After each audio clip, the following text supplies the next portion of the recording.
My name is James. I'm 27 years old. I'm Zimbabwean and I'm a male sex worker.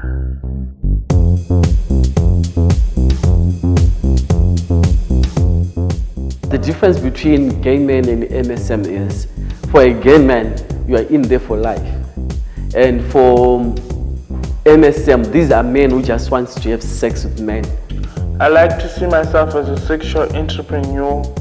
I sell sex, not to women, but to men. It's very difficult living in a skin that's not yours. But living in our country, where the newspapers, the government talk about being gay, being criminalized, most of them, their religion killed them mentally. To say, if you're gay or if you sleep with a man, you're going to go to hell. I was born gay. I've known ever since I was a little boy.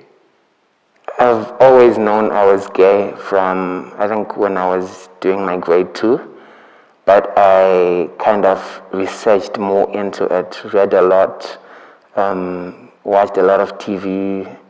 But I was more active when I was doing my Form 4, when I was 16. When I was 12, there was a guy who used to rent at our place. He was an older man.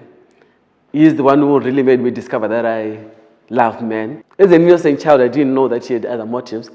And then he said, have you ever slept with a man?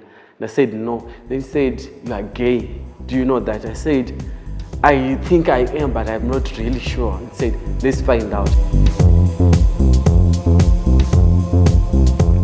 My family did not understand me. They just thought I was a pretty boy.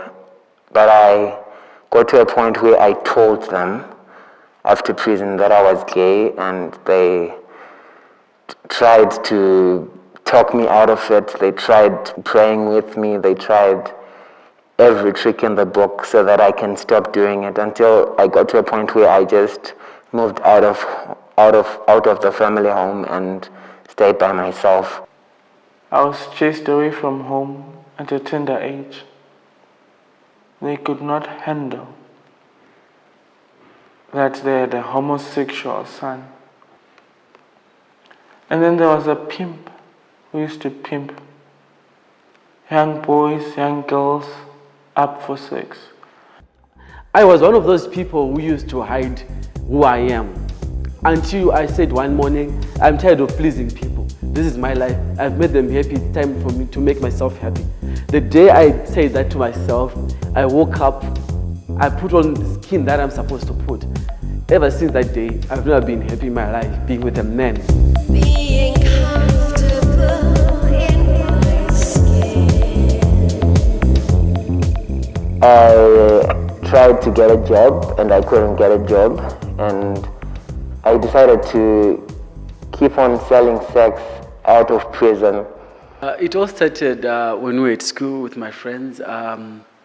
We really wanted the cool stuffs. So one of my friends came to us and said, I've got a way of us making money selling sex to other men.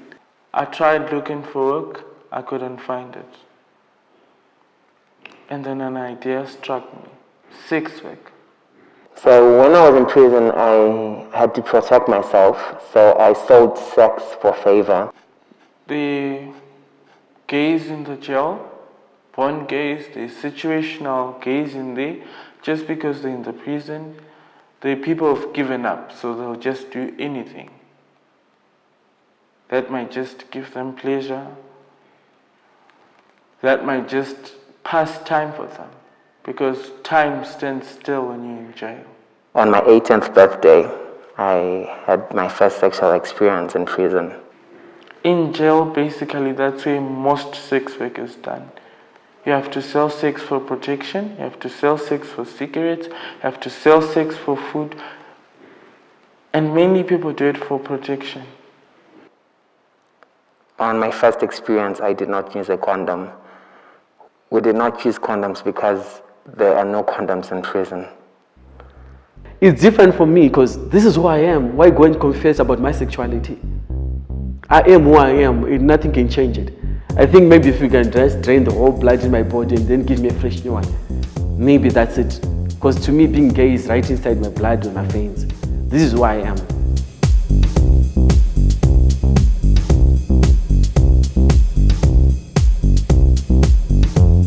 I live in my little own world, my little box, I love to call it.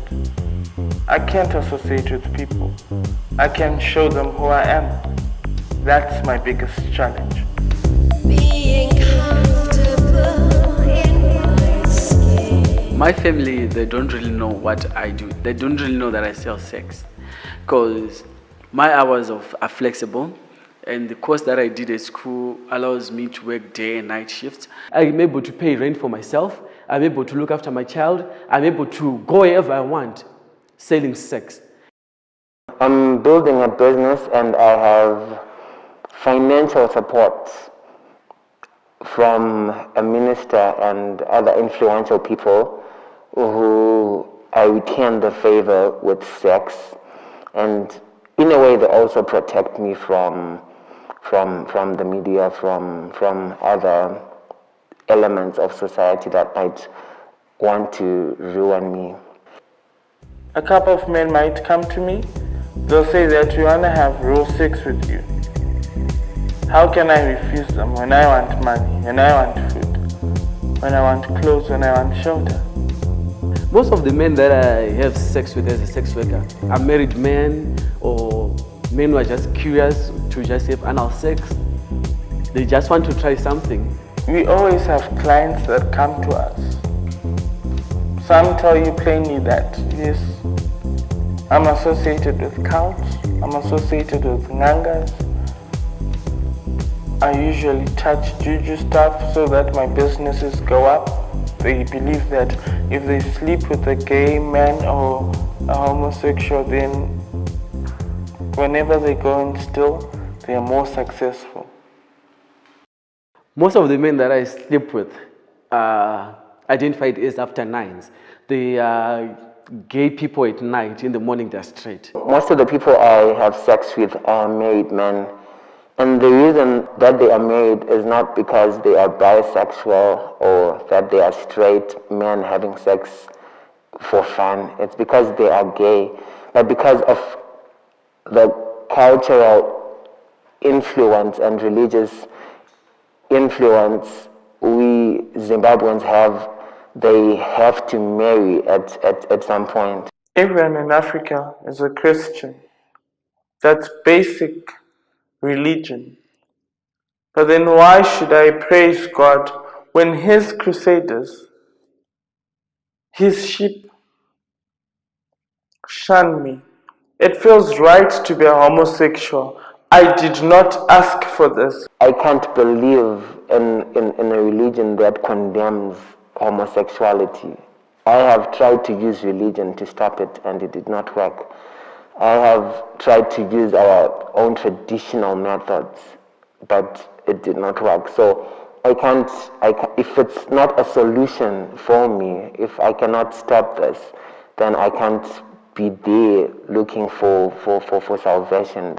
But it's tough now praying to the God that you love, because the moment you walk in, they'll be preaching against homosexuals, that you are going straight to hell. But at the same time, these preachers are the ones who are coming to buy sex from us. And then the next morning on a Sunday, they're starting to preach bad things about gay men. I face many challenges. I cannot go to the clinic and just get treatment. They will not give treatment to a homosexual, yet alone a homosexual sex worker.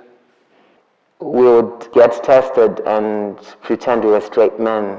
They would ask us questions that were implying that we were having sex with women. So we would just answer that we were having sex with women and not clarify that we were having sex with men. We live in Zimbabwe, where they don't accept gay men. You can't just report any rape, beating up, or robbery to the police, because the moment you walk in and say, I was raped by a man, the question they'd ask you first is, how did it happen? Where were you? How did you know that you can be raped? We need everyone's attention. We need the wives, we need the husbands, we need the churchgoers, we need the government, we need everyone. Because everyone is involved, everyone is connected to us. It's tough because we are dehumanized as people. They don't consider us as people or that we have rights in a country that we were born in. So sex work for men, it's a challenge, it's a bit of gambling for us because anything can happen and there's no way you can report it. I believe changing the law is not going to make a difference because the mainframe of the people has to change first before the law changes. The law is just a piece of paper, and it might be there like in South Africa, but there are incidents where lesbians are being raped by men, where gay men are being attacked by men, but they have the law supporting them. So I believe we need to change the mindset of people before we change the law.